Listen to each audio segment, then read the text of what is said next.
Me aq sa kishte mundësi, keni parasysh tani në çfarë kushte gjendesh ai. Në çfarë kushte, çfarë thanash? Çfarë të mbronden parë? Thoni ju më çfarë të mbronden parë ato. Maksimum mund se mund të kërkosh. Dhe tani në këtë komoditetin tonë ulur këtu karrige mund të themi, se mbrojtja ai si shkruaj më shumë pushke kështu me radhë.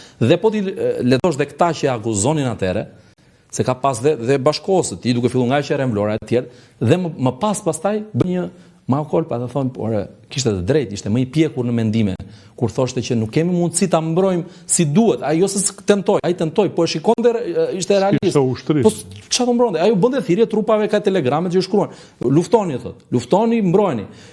Aq kishte në dorë, aq mund të bënte. Tani këtë mbronte Vlorën, që ishte dhe këtë e thon disa.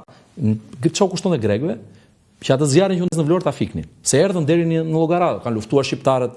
Po vërtet, është Dukata shit me Himariotët. Himariotët kanë luftuar, i kanë pritur dhe vetë Qeremi ka qenë atje, i u larguan atë momentin e pavarësisë dhe shkoi atje gjë po luftonte. Pastaj u riktheu Ismail Qemali thotë më shkruaj një letër. Por gjithsesi ideja është që brenda atyre kushte, brenda atyre mundësive, unë nuk mendoj se shiti apo kishte mundësi një herë të shiste, nuk i kishte mundësinë mendoj, sepse ai një herë donte të mbronte